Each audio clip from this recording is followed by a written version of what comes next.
ओम नमो ब्रह्मादिभ्यो ब्रह्म विद्या संप्रदाय कर्तृभ्यो वंश ऋषिभ्यो महद्भ्यो नमो गुरुभ्यः।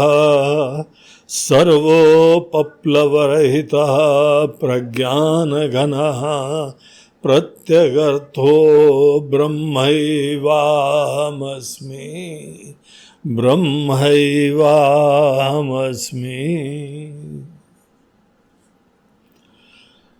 हरि ओम। आइए साधना पंचकम का पहला श्लोक का पाठ करें। वेदो नित्यमधीयतां तदुदितं कर्म स्वनुष्ठीयतां तेने शस्य विधीयतामपचिति काम्ये मते त्यज्यतां पापौघः परिधूयतां भवसुखे दोषोऽनुसन्धीयताम् आत्मेच्छाव्यवसीयतां निजगृहात् तूर्णं विनिर्गम्यताम्।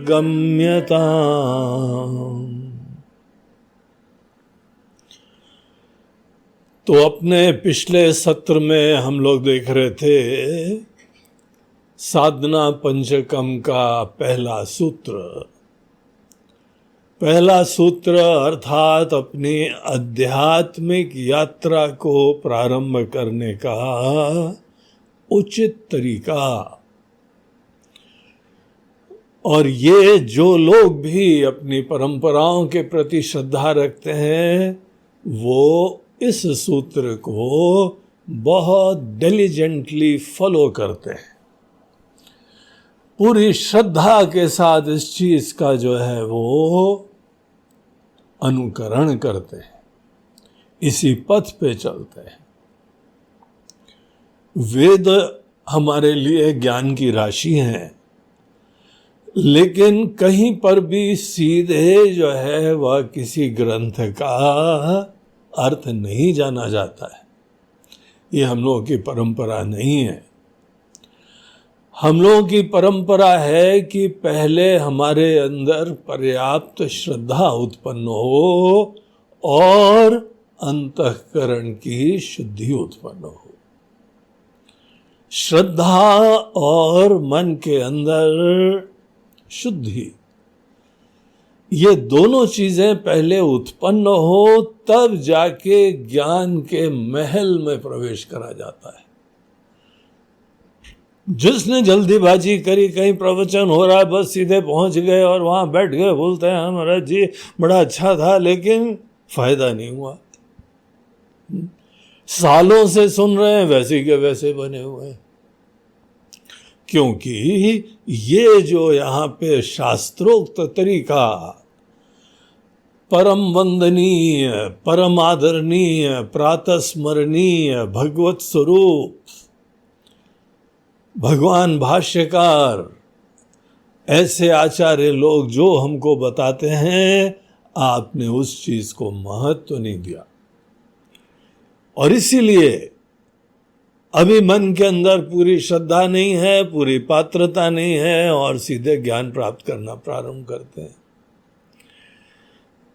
तो इस चीज का महत्व जानिए और अपने अंदर ये दोनों चीजें उत्पन्न करने के लिए जब श्रद्धा होती है तो इसका पाठ मात्र हमको बहुत आनंद देता है। जैसे कोई व्यक्ति जो है वह किसी अपने गुरु के द्वारा दिए हुए मंत्र का पाठ करता है, भगवान के नाम का आप संकीर्तन करते हैं। अगर आपके अंदर भगवान के प्रति श्रद्धा है तो आप नाम बड़े भाव से लेंगे, बड़ी धन्यता से लेंगे।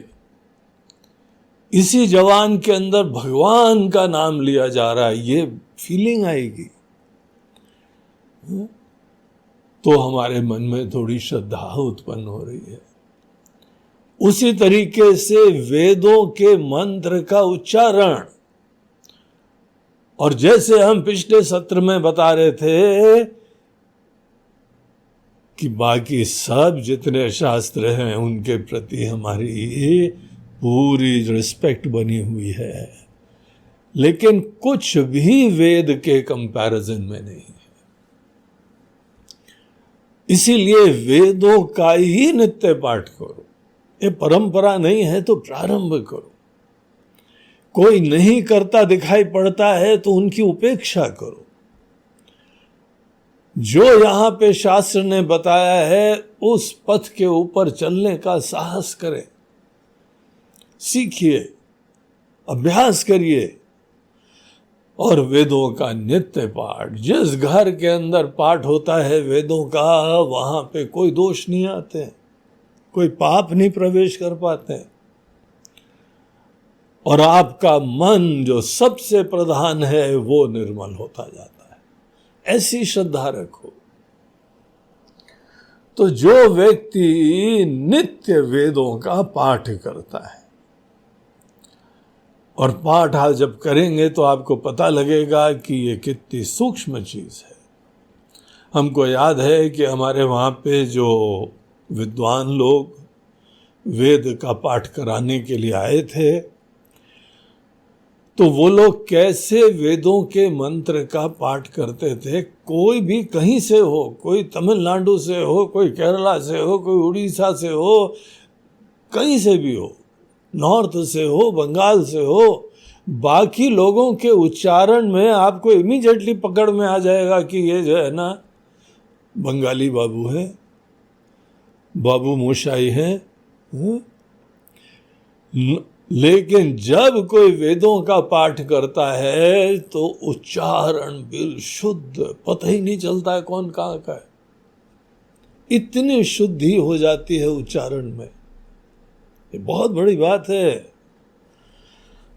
तो इसीलिए यहाँ आचार्य बोलते हैं, देखिए ये लोग जो है ना, भगवान शंकराचार्य जी ने चारों तरफ अपने सनातन धर्म की स्थापना करी, काशी में समस्त विद्वानों का हृदय जीता, वहाँ पे वेद व्यास जी आए, उनसे उन्होंने शास्त्रार्थ करा, उन्होंने भी उनको आशीर्वाद दिया। इनका जन्म तो एक केरला के ब्राह्मण परिवार, पुजारी परिवार, नंबूदरी परिवार, उसमें हुआ था। इसीलिए इन्होंने तो इस चीज का लाभ बड़ा प्रत्यक्ष देखा हुआ है। जो व्यक्ति वेदों का पाठ करते हैं, विद्वान लोग, इसका लाभ जो आदमी देखता है वही ये बात कह सकता है कि बेटा अगर आगे बढ़ना है तो वेदों का नित्य पाठ करो। और इसका एक, जैसे हमने प्रभाव बताया है, आपको वेदों के प्रति श्रद्धा हो जाएगी। जिस समय अंग्रेज या बाकी कोई लोग भी हम लोगों की श्रद्धा तोड़ने का षड्यंत्र बना रहे थे, आपको पता है अंग्रेज लोग पूरे विश्व में तकरीबन उन्होंने राज्य करा है, और जहां गए वहां पे सब लोगों को ईसाई बना दिया था। यहां पे भारत में उनकी दाल नहीं गल रही थी। 200 साल राज्य करते हो गए, लेकिन अभी भी यहां पे लोग स्वाभिमान से युक्त, अपनी परंपराओं से युक्त, कोई धर्मांतरण के लिए उपलब्ध ही नहीं था। उन लोगों ने मीटिंग बैठाई और ये पता करा कि इसका कारण क्या है, और इनको पता लगा कि इनके अपनी धर्म की आस्थाएं इतनी प्रबल हैं कि इनके धर्म की आस्थाएं तोड़नी चाहिए। और पूरी योजना बनाई गई। शिक्षा पद्धति के अंदर धर्म के स्थानों के संदर्भ में, अब ये हम लोग की जो है अयोध्या, काशी, मथुरा, मुस्लिम लोगों ने भी क्यों उसके ऊपर अटैक करा? हमारी आस्था तोड़ने का पूरा षड्यंत्र था। किन लोगों को पता लग जाए कि ये तुम इन चीजों पे गर्व करते हो, देखो हम इसको जीते लेते हैं, इसको तहस नहस करे देते हैं, यहीं पे मस्जिद बना देते हैं। सब आस्था तोड़ने के षड्यंत्र थे। लेकिन अनेकों लोग तो यद्यपि उनकी आस्था हिल गई, आज हमारे अनेकों नवयुवक लोग अपने आप को बाहर के ही रूप रंग में, खाने में, भाषा में, इसी में ढालते जाते हुए सोचते हैं हम बड़े मॉडर्न हैं। ये वो लोग हैं जो प्रभावित हो गए उनके षड्यंत्र से। लेकिन आज भी खुशी की बात है कि हम लोग के देश में सैकड़ों लोग हैं जो इनके षड्यंत्र से प्रभावित नहीं हुए। और वो कैसे नहीं हुए? श्रद्धा बनाए रखने का कोई न कोई तरीका। अपने स्थानों में मंदिर होने चाहिए, शहर में होने चाहिए, तीर्थ स्थानों में, ये हमारी आस्था के स्थान हैं। और खुद भी नियमित रूप से कहीं पे वेदों का पाठ कर रहे हैं, संध्या वंदन कर रहे हैं, अनेकों परंपराओं का पालन कर रहे हैं, स्वाभिमान से, गर्व से, निसंकोचता से। देखिए ऐसी श्रद्धा उत्पन्न होती है। और एक बार आपकी वेदों में श्रद्धा हो जाए, क्या सौभाग्य है। यहां हमने बंबई आदि में कुछ सत्संग के संप्रदाय देखे जो कि लोगों को शास्त्र में प्रवेश ही नहीं होने देते हैं। यहां तक कि बोलते हैं तुम लोगों को क्या करना पढ़ के, हम पढ़ पढ़ा के तुमको बता देंगे, तुमको शास्त्र पढ़ने की भी जरूरत नहीं है। कहीं कोई कबीरदास जी को कोट करता है कि वही जो है 2.5 अक्षर प्रेम का, पढ़े सो पंडित होए। अरे महाप्रभु, प्रेम भी करना है तो आपको पता है कैसे प्रेम करना चाहिए? ऐसे संतों के केवल वाक्य, इनकी जो है दोहे, इनकी चौपाई, यही बोल बोल के आप कोई पंडित बन जाओगे? कौन सी बाधा होती है? प्रेम के लिए बाधा केवल आदमी का अहंकार होता है, अभिमान होता है। ऐसी चीजें अध्यात्म के बड़े गूढ़ अध्ययन से खत्म होती हैं। केवल ये सब बोलने से, इनको नकारने से नहीं खत्म होता है। जो आपको आपके शास्त्रों से दूर करे वो आपका दुश्मन नंबर 1। जो वेदों से आपको दूर करे वो आपका दुश्मन नंबर 1। आपकी वो स्रोत, शक्ति का, बल का, ज्ञान का, इन सब चीजों के सोर्स से आपको कट ऑफ कर रहे हो। इसीलिए आपके जीवन में जो गलती हुई सो हुई, अब श्री गणेश कर दो और अपने बच्चों को वेदों के प्रति महत्व देना चालू करिए। आप निश्चित रूप से समझिए क्रांति हो जाएगी। आर्य समाज के जो महापुरुष थे वो स्वामी दयानंद जी, उन्होंने भी समाज में बहुत सारे दोष देखे और उनका भी यही निर्णय रहा कि हमको वेदों से जोड़ना इनको। यद्यपि वो एक सामाजिक क्रांति ज्यादा थी, उनका दार्शनिक दृष्टिकोण कुछ थोड़ा सा हम लोग का मतभेद है, वो सही नहीं है। वो अद्वैत तो दूर रहा, द्वैत नहीं, त्रैतवाद की चर्चा करते हैं। तो इसीलिए उन लोगों ने अभी वेदों का ठीक से अध्ययन नहीं करा। लेकिन हाँ, इसके लिए उनको नमन करना चाहिए। वेदों की जो आस्था स्वामी दयानंद जी महाराज ने, आर्य समाज वाले, उन्होंने जो यहाँ पे स्थापित करी, उसके लिए उनको शत शत प्रणाम है। दिव्य कार्य संपन्न करा।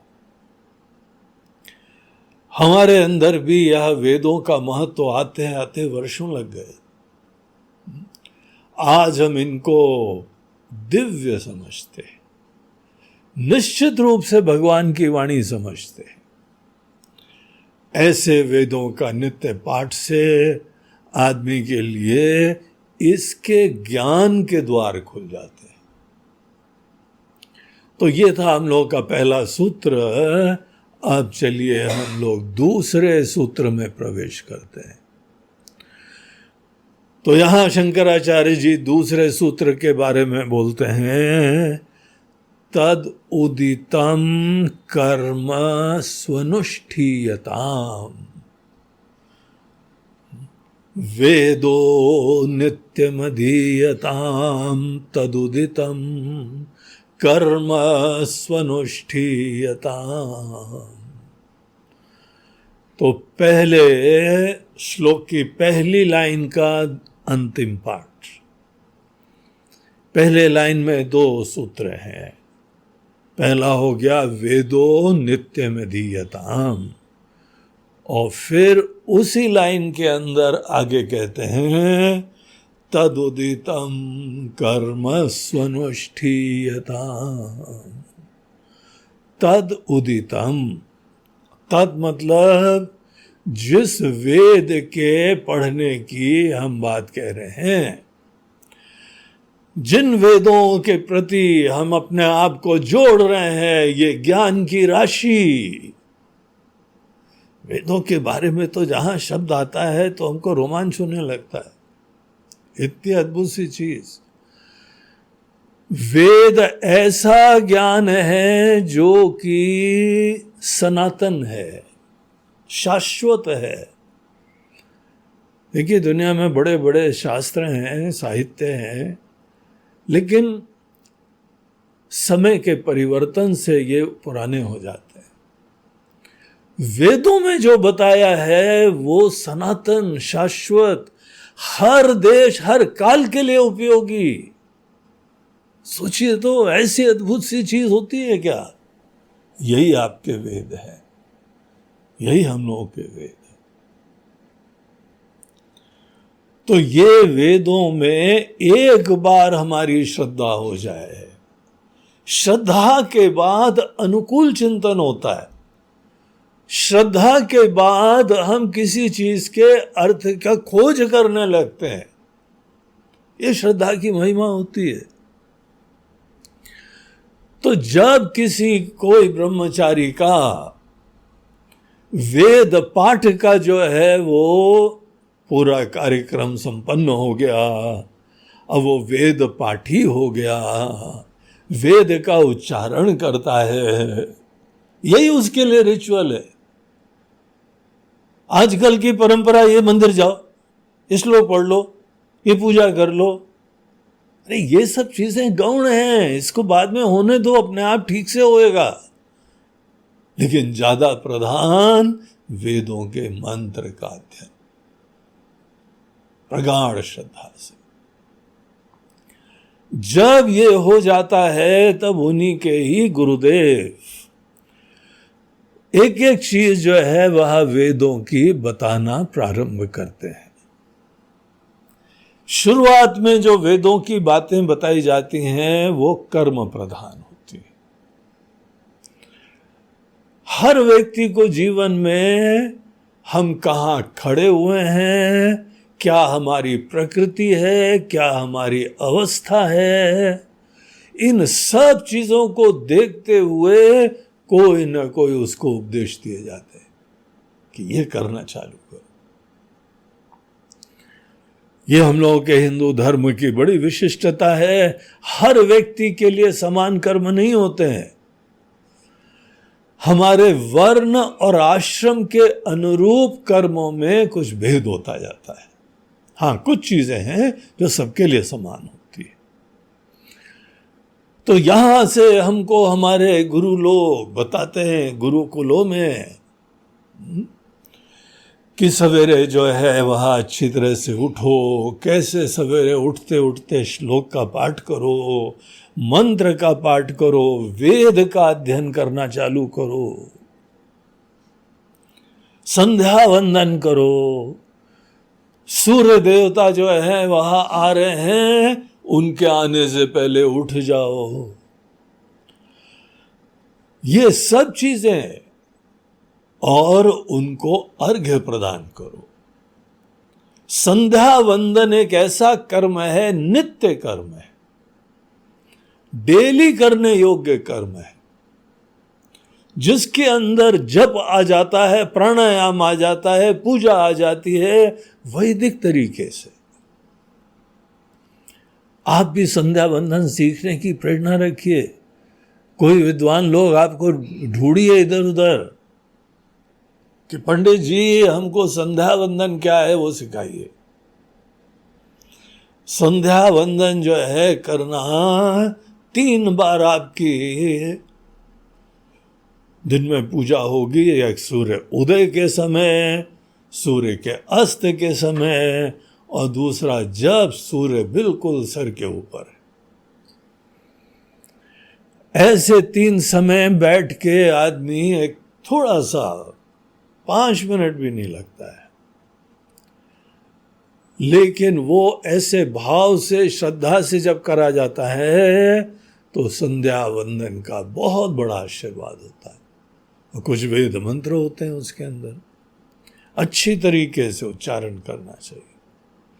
उच्चारण जो है वह धीमे धीमे नहीं करना चाहिए, निसंकोच खुले मुक्त कंठ से, अच्छे स्वर में, शुद्ध उच्चारण से उसको जो है करना चाहिए। और ये आज के लिए भी प्रासंगिक है।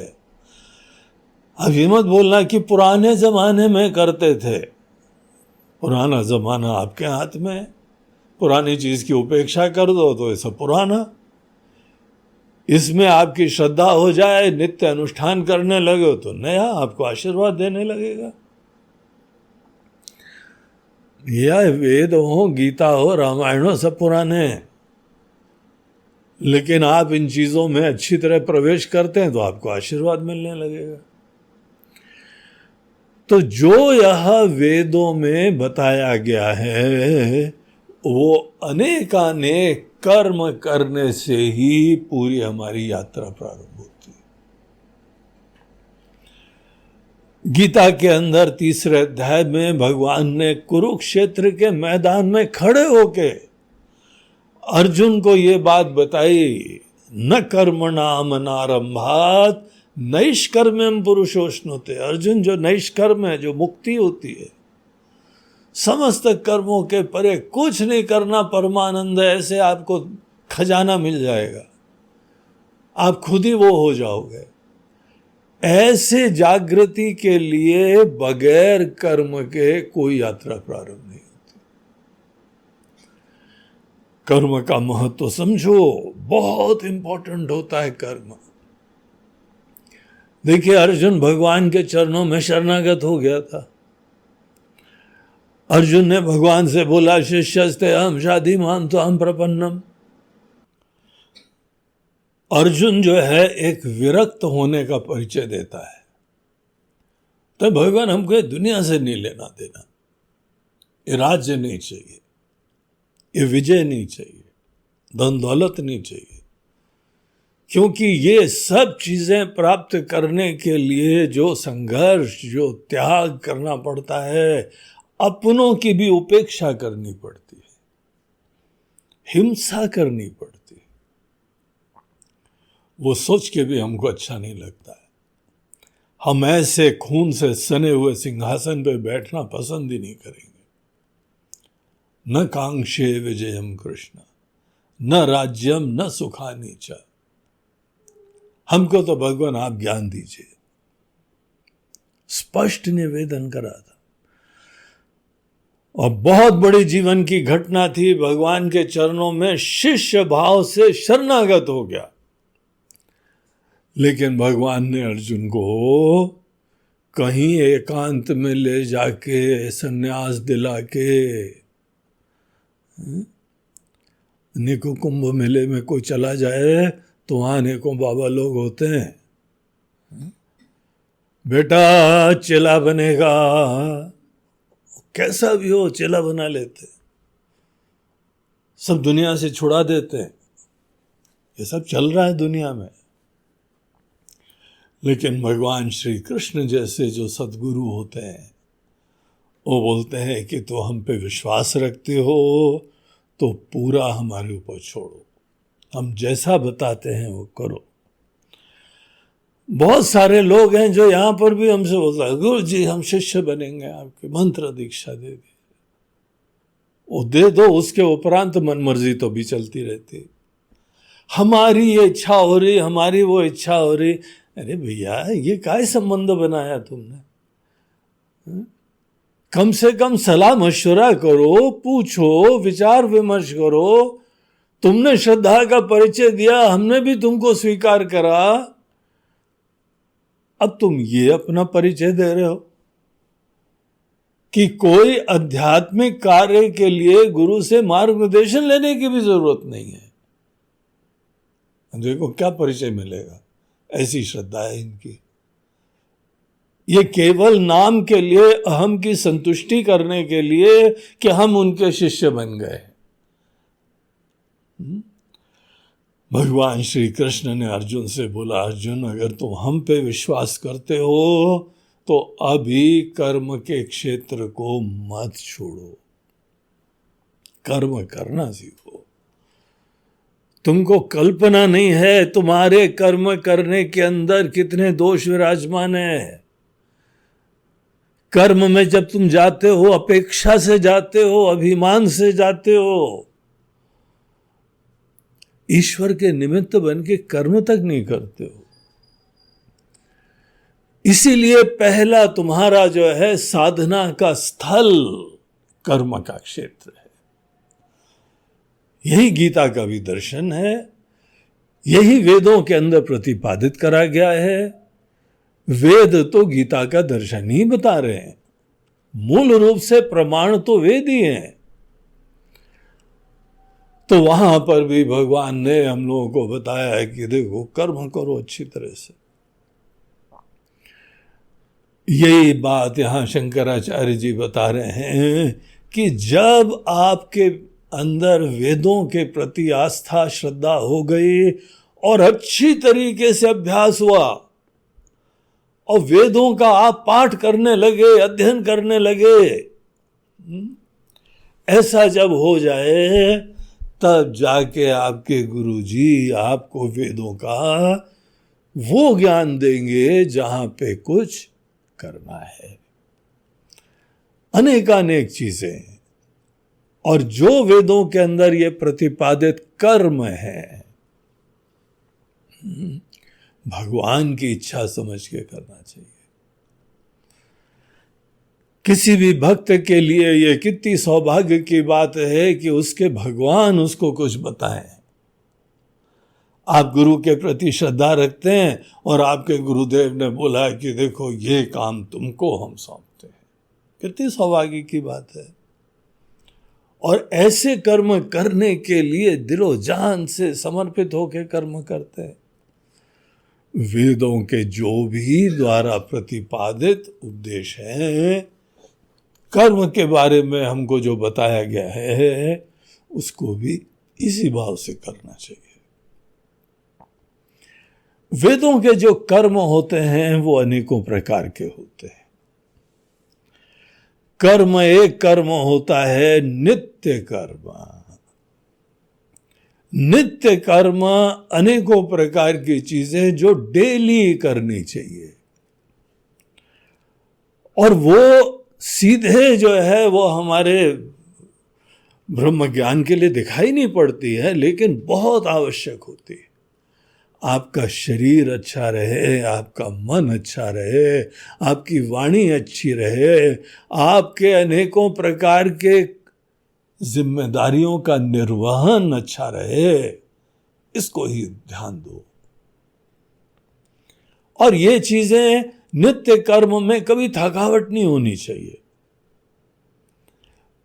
अब जैसे आप शरीर को ही जो है खिलाते पिलाते हैं, नहलाते धुलाते हैं, विश्राम कराते हैं, इसमें कभी कोई थकावट है क्या? ये तो हमारे जीवन का आधार है। लेकिन उसमें भी कुछ सुंदर सुंदर पॉइंट्स बता के तो हमारे जो है उठने बैठने सोचने जागने व्यवहार कर्म सब चीजों में ये समझने की कोशिश करिए, ढूंढिए, शोध करो कि वेद हमारे नित्य कर्म कैसे बताते हैं।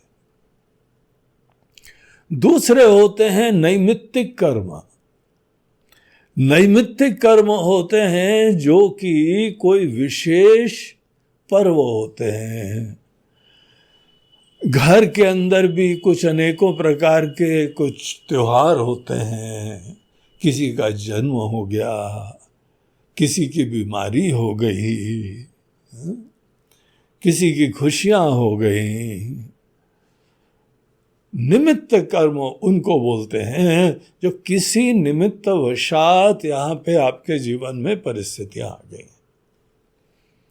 सामान्यतः नित्य कर्मों का कभी भी व्यभिचार नहीं होना चाहिए, उनको छोड़ना नहीं चाहिए। लेकिन हाँ, नैमित्तिक कर्म जो होते हैं उनमें ये फिर परमिशन होती है कि क्योंकि ऐसी घटना हो गई है, किसी की शादी ब्याह है, तो आप नित्य कर्म में कोई उसको शॉर्ट कर सकते हैं। अब भोजन करना है वो तो भी करना है, बल्कि और ग्रैंड करना है। शादी ब्याह हो गई और अच्छी तरह से करना है। तो नित्य कर्म छोड़ा नहीं जाता है। कई बार कोई शायद भजन पूजन में इन चीजों में आपको थोड़ा कम हो जाए। इस संदर्भ में हम लोग को मुस्लिमों से भी प्रेरणा लेनी चाहिए। इन लोगों में ऐसी भावना जोड़ी गई है, कहीं पर भी हो तो बड़ा ये समाज के अंदर बड़ी मुसीबत बन गई। इसको राजनीतिक एक रूप दे दिया गया। सब इकट्ठा होकर पता लगा रेलवे स्टेशन में नमाज पढ़ रहे हैं। पूरे मॉल के अंदर जो है सब खड़े हो गए, उन्होंने एक सीटी दी, पता लगे पहुंच गए वहां पे। सबकी शॉपिंग रुक गई। सबने अपने अपने जो है वह छोटे छोटे कारपेट डाले और वहां पे नमाज पढ़ने लगे।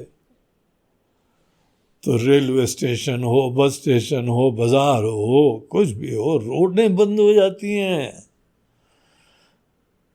क्या हम लोग अपने नित्य कर्म ऐसे कर रहे हैं? क्या जितनी आस्था उन लोगों की ब्लाइंड आस्था है और वो वहीं अटक जाते हैं। हम लोगों का सिस्टम बहुत दूर तक ले जाता है हमको, लेकिन आस्था की तो अपेक्षा करते हैं। तो नित्य कर्म जो है वो कुछ ऐसी भावना जगानी चाहिए, इनको डेली करना है। और जब कोई नैमित्तिक कर्म की बात आ जाए तो नैमित्तिक कर्मों को भी जरूर करना चाहिए। कोई देर रात बीमार हो गया तो आपको अपनी नींद, अपनी आराम, उसको किनारे करके फिर उसकी मदद करनी ही चाहिए। ये नैमित्तिक कर्म हो गया। तो एक हो गया नित्य कर्म, एक हो गया है नैमित्तिक कर्म। पूनम के लिए अलग कर्म आते हैं, अमावस के लिए अलग कर्म आते हैं, एकादशी के अलग कर्म आते हैं, प्रदोष के अलग कर्म आते हैं। ये सब किसी निमित्त वशात कर्म करने होते हैं। या तो ये कोई एडिशनल कर्म हो जाते हैं बगैर नित्य को छोड़े हुए। ज्यादा से ज्यादा इतनी परमिशन होती है कि उसको आप थोड़ा शॉर्ट कर सकते हो। और एक तीसरे प्रकार के कर्म और होते हैं जिनको बोलते हैं प्रायश्चित्त कर्म। प्रायश्चित्त कर्म बहुत इंपॉर्टेंट होते हैं। छोटी छोटी गलतियां हो जाती हैं। ऐसा क्यों करा? हाँ, भूल हो गई, गलती हो गई। इतने से काम नहीं बनता है। तुम उस गलती को सुधार नहीं पाओगे। अगर एक गलती हो गई तो खुद अपने अंदर अपने आप को जगाना चाहिए, दंडित करना चाहिए। अगर एक कोई दोष हो जाए तो लो आज जो है वह हम भगवान का 3 माला और जपेंगे, आज जो है वह व्रत कर लेंगे, आज ऐसा अनुष्ठान करेंगे, अगर आपको अपने अंदर के दोषों का मार्जन करना है तो प्रायश्चित कर्मों को देखो। जहां कोई जाने अनजाने गलती हो जाए, फट से जो है सजग हो जाओ और बोलो, है मन, ऐसा नहीं चलेगा। तुम कैसे इस महान यात्रा पे जाओगे अगर ऐसे ही मन के अंदर कमजोरी बनी रहेगी? तो बुद्धि और मन मिल के निश्चय करते हैं कि हमारे अंदर कोई दोष, कोई राक्षस घुस आया है, उसको दूर करने के लिए कोई ना कोई प्रायश्चित करेंगे। प्रायश्चित एक सेल्फ पनिशमेंट जैसा होता है। और ऐसे यहां पे प्रायश्चित होते हैं। हमको याद है एक बार एक शंकराचार्य जी के सत्संग में बैठे हुए थे हम, तो एक उनका ही शिष्य आया, उनसे बोला, हाँ भाई ये बेटा तुमको ये नियम दिया था, करते हो? नहीं स्वामी जी, कुछ काम वाम हो गया, नहीं करते हैं। तो उन्होंने उसी समय बोला कि नहीं, अगर तुमको हमारा शिष्य बने रहना है तो ऐसा नहीं चलेगा, तुमको प्रायश्चित करना पड़ेगा। बोला ठीक है महाराज जी, जो आज्ञा बताइए, क्या करना है? तो उन्होंने जो है बोला, सवेरे यहाँ पे हमारे आश्रम में नाऊ है, तुम्हारा सर मुड़वाया जाएगा, और अभी तुमको कल ही बाल कटवाने के बाद चोटी रखो और पूरा सर मुड़वाओ और काशी में गंगा स्नान करो जाके, और तब तक तुमको केवल फलाहार लेना जब तक तुम ये नहीं करोगे। अब ऐसी एक गलती में इतना ज्यादा जो है सब नाटक हो जाए, दोबारा वो अफोर्ड करेगा गलती? तो ऐसे लोग, प्रायश्चित हमको बहुत आशीर्वाद देता है। दोषों के मार्जन के लिए प्रायश्चित का बहुत बड़ा रोल होता है। नित्य भावना उत्पन्न करता है, नैमित्तिक कर्म अनेकों के प्रति संवेदना उत्पन्न करता है, सेवा भाव जगाता है, और प्रायश्चित हमारे दोषों का मार्जन करता है। और यहां वैदिक कर्म की विशिष्टता यह है कि यद्यपि हम कोई काम अच्छी तरह से करते हैं, लेकिन केंद्र बिंदु सदैव ईश्वर होते हैं। ईश्वर से हम जुड़े रहते हैं। ईश्वर जैसे एक साइकिल का एक्सल होता है ना, और सब स्पोक्स होते हैं, जितने स्पोक्स होते हैं सब एक्सल से जुड़े रहते हैं। उसी तरीके से जो भी हम लोगों के कर्म हैं, घूम फिर के ईश्वर से हमको जोड़ते हैं, और इसकी अवेयरनेस होनी चाहिए। वैदिक कर्म की विशिष्टता यह है कि वो आपको भगवान से जोड़ देंगे, और तो भी अच्छी तरीके से कोई काम करवाएंगे। देखा जाए तो देखिए, ईश्वर से जोड़ने का प्रयोजन क्या होता है, सोचो जरा। हमारे छोटे पने के वजह से उत्पन्न जो जीव भाव है, जो अस्मिता है ना, उसको प्रधानता देने के वजह से छोटापना आता है। और अगर जहां पर ये जीव बैठा हुआ है वहां भी ईश्वर बैठा दो, अब सब कार्य ईश्वर के लिए करो। खाओ तो ये सोचो भगवान को क्या अच्छा लगता है, बोलो तो आप ये सोचो भगवान को क्या अच्छा लगता है, उन्होंने क्या आज्ञा दी है। कर्म करो तो भगवान ने क्या आज्ञा दी है। जहां पे आप हर कर्म में ईश्वर को मध्य में बैठाते जाओगे, कर्म का फल भी मिलेगा आपको, और हमारे अंतःकरण के अंदर छोटे पने के वजह से जो जो दोष होते हैं सब खत्म हो जाएंगे। तो यहां पे बोला, तद उदितम कर्म स्वनुष्ठीयताम। स्वनुष्ठीयताम का मतलब है सुष्ठु अनुष्ठीयताम। अब जैसे कोई भी कर्म आप ले लीजिए, यज्ञ का ले लो, पूजा का ले लो, जप का ले लो, कोई भी कर्म, अब भजन का ले लो, चलो वेद पाठ का ले लो, कोई कर्म आपके द्वारा जब कोई कर्म संपन्न हो तो बहुत क्लास का हो, बहुत ही अच्छी तरीके से संपन्न हो। आप अपने स्टैंडर्ड्स ऐसे रखिए जहां पे बेस्ट पॉसिबल अभिव्यक्ति हो। अपना बेस्ट निकालने के लिए करना चाहिए। उसको बोलते हैं सुष्ठु अनुष्ठीयता, स्वनुष्ठीयता। सुष्ठु बोलते हैं बहुत अच्छी तरीके से अनुष्ठान करो। कर्म करते समय सुष्ठु अनुष्ठीयता कब होता है? इसके अंदर दो चीजें होती हैं।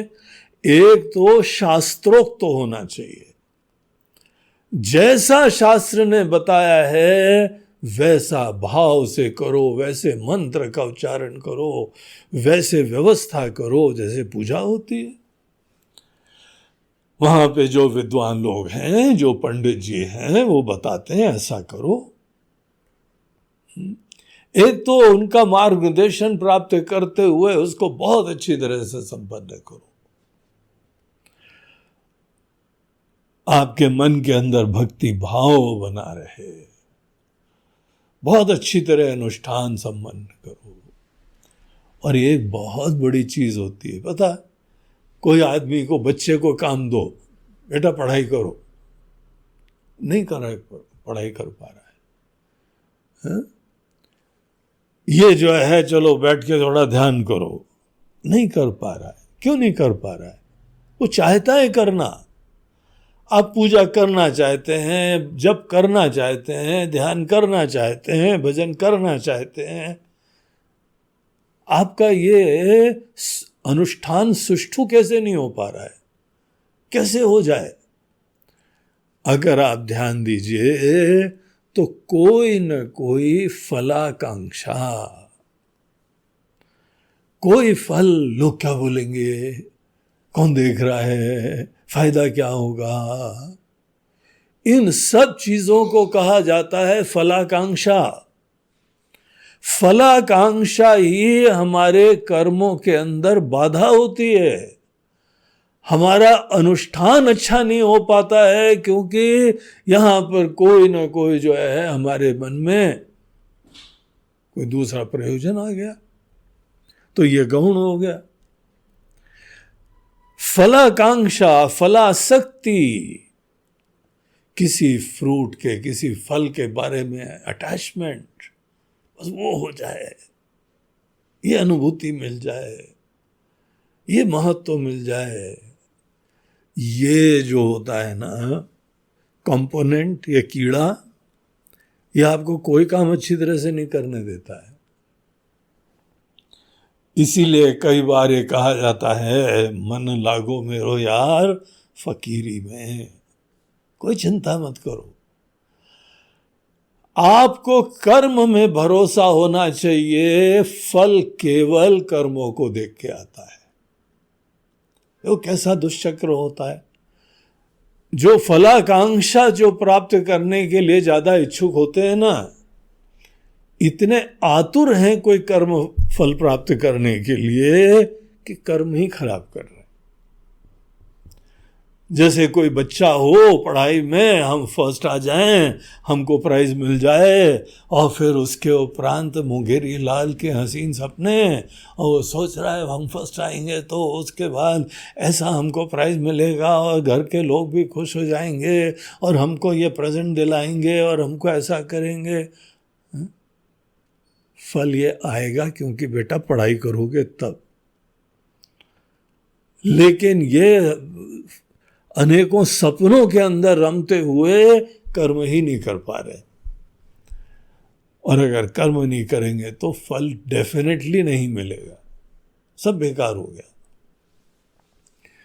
इसीलिए ये आदतें कि हमको कर्म में ध्यान देना चाहिए।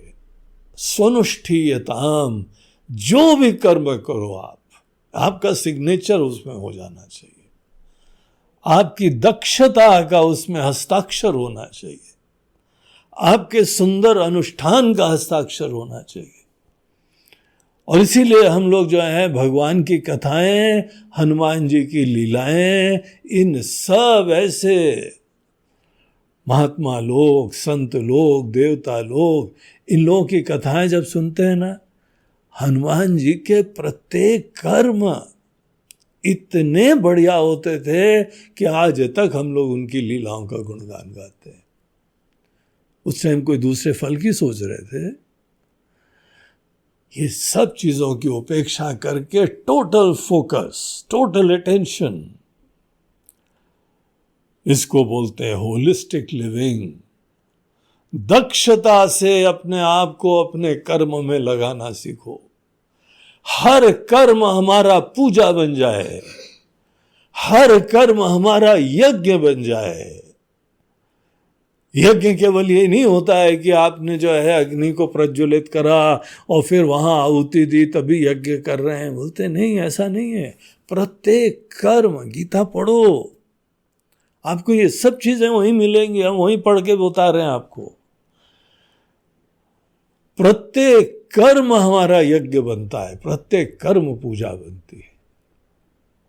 परिस्थिति भगवान ने दी, आपको भगवान ने बनाया, आपको ज्ञान भगवान ने दिया, आपको शक्ति ऊर्जा भगवान ने दी। अब परिस्थिति में आपको खड़ा कर दिया कि बेटा हम चाहते हैं कि तुम्हारे द्वारा ये कार्य संपन्न हो। देखो भगवान की आज्ञा है, इतना अच्छी तरीके से करो कि भगवान भी खुश हो जाएं कि हमने इसके ऊपर विश्वास करा, ये कार्य हमको करना था, करवाना था, और ऐसे निमित्त बन जाएं तो सब काम हो जाएंगे। तो यहां आचार्य बोलते हैं कि वेदों के द्वारा प्रतिपादित कर्म तो करने ही है, इसीलिए हमको सीखना चाहिए वेदों में क्या क्या कहा है, क्या कर्तव्य है, कार्यम क्या अकार्यम, ये सब चीजें सीखना चाहिए। ये अलग विषय है, अब हम उसके बारे में यहां पर इतने थोड़े समय में नहीं प्रवेश कर सकते। पूरी लिस्ट देना हर व्यक्ति को कि ये तुम्हारे लिए कार्य है, ये अकार्य है। आपको दिशा मिल रही है एक, और ये ध्यान रखिए, ये दिशा आध्यात्मिक उत्थान के लिए कर्म के बारे में बता रहे हैं। तो यहां पर इस एटीट्यूड से बहुत अच्छी तरीके से करो, ये आपका कल्याण का मार्ग है। एक कर्म होता है जो कि बाहरी कर्म होता है, एक मानसिक कर्म होता है, उसको उपासना कहते हैं। बाहर के कर्म और मानसिक कर्म, इन दोनों का समुच्चय होता है, ये दोनों साथ साथ चलते हैं। थोड़ी समय बैठ के चित्त को शांत करो, एकाग्र करो, सुंदर भाव से युक्त करो, और फिर बाहर जो है कोई भी कार्य हो उसको संपन्न करो। तो उपासना के कर्म भी वो नित्य होने चाहिए, और वो भी शास्त्रोक्त होने चाहिए। तदुदितम, यहां पे एक पॉइंट हम और बताएंगे, उसके बाद आज के कार्यक्रम का समापन होगा। देखिए, वेदोक्त शास्त्रोक्त ही कर्म होने चाहिए, शास्त्रोक्त ही देवता होने चाहिए। अनेकों जगह शास्त्रोक्त देवता भी नहीं हो रहे, पता नहीं कहां कहां से देवता आ रहे। मुंबई के अंदर जो है वो बॉलीवुड वालों ने पिक्चर बना दी, कौन सी माता जी? संतोषी माता। संतोषी माता जी का कहीं नामो निशान नहीं शास्त्र में।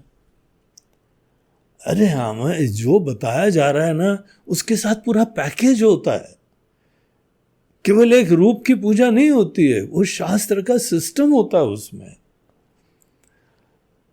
अब कोई बॉलीवुड वालों ने, कोई भले भक्त होंगे, उनको किसी ने बता दिया और प्रभावित होकर पिक्चर बना डाली, ये शास्त्रोक्त तरीका नहीं है। शास्त्रोक्त तरीका होना चाहिए। आज के दिन बहुत सारे लोग, पता नहीं कौन कौन से बाबाओं का भी, साईं बाबा का बहुत प्रचलन है।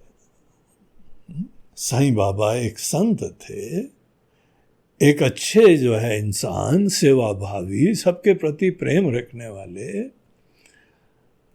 वो हमारे आदर्श थोड़ी होते हैं। आपका आदर्श ज्ञान होना चाहिए। न उन्होंने जीवन में ज्ञान का उपदेश दिया, न कोई खुद शास्त्र का अध्ययन करा, न दूसरे को शास्त्र का अध्ययन करा रहे हैं। वेद का उनके जीवन से नामो निशान नहीं है, और आज आप वेद मंत्रों से उनकी पूजा भी कर रहे हो। क्या मजाक बना हुआ है। अगर आप सोचते हो कि आपको जो वेदोक्त ज्ञान उनकी उपासना से मिल जाएगा, तो नहीं मिलेगा। वो क्या अपने मन को भ्रमित कर रहे हो। ये कोई दुकानदारी थोड़ी है। ये किसी के प्रति आप आभा क्रिएट कर दो और उनका मंदिर बना के केवल वहां पे दान दक्षिणा जमा करके कोई सेवा करो, वो प्रयोजन थोड़ी है। आध्यात्मिक उत्थान करना है तो तद उदितम कर्म स्वनुष्ठीयता। शास्त्रोक्त कर्म, शास्त्रोक्त देवता, शास्त्रोक्त विधि विधान, बहुत आदर करो उसका, वैलिडेट करो शास्त्रों से। बाकी को प्रणाम करिए, नमन करिए, आदर दीजिए। जहां पर भी कोई अच्छाई हो, बाबा क्या कोई गृहस्थी हो, कोई आपका ही मित्र हो, अच्छे गुण दिखाई पड़े तो आप उसको भी जो है प्रसन्नता से प्रणाम करिए। छोटा है तो आशीर्वाद दीजिए। अच्छाई जहां पर भी किसी प्रकार से भी व्यक्त हो, हमारे लिए खुशी का विषय है, लेकिन अनुकरणीय नहीं है। वो उपासना का विषय नहीं बनता है। तो यहां पे देखिए, ये तद उदितम कर्म स्वनुष्ठीयताम के कितने भाव विराजमान है। तो ये था साधना पंचकम का दूसरा सूत्र। कमर कस के जो शास्त्र ने बताया है, भगवान ने बताया है, करने के लिए तैयार रहो। तब आपकी श्रद्धा है, तब आपके अंदर वेदों के प्रति श्रद्धा प्रगाढ़ होगी और आप लौकिक दृष्टिकोण से भी सफल होंगे और अलौकिक दुनिया भी आपके लिए खुलती जाएगी। तो इसके साथ हम लोग अपना ये दूसरा सूत्र का जो सत्र है उसको समाप्त करते हैं। नमः पार्वती पते हर हर नर्मदे हर, बोलो गंगा मैया की जय। आज का ये प्रवचन बंबई के, जिसको अब मुंबई बोलते हैं, मुंबई का एक दंपत्ति, उन्होंने उसको प्रायोजित करा है। ये है राहुल रोहरा और उनकी धर्म पत्नी नूपुर रोहरा। तो राहुल और नूपुर, इन दोनों ने आज के कार्यक्रम का प्रायोजन करा है। आप दोनों को बहुत बहुत आशीर्वाद। ऐसे सत्कार्य के लिए सहयोग देना, सेवा करना, इस ज्ञान यज्ञ में आहुति देना, इसके लिए हम भगवान से आपके मंगल के लिए, आपकी सफलता के लिए हम भी प्रार्थना करें। हरि बोल।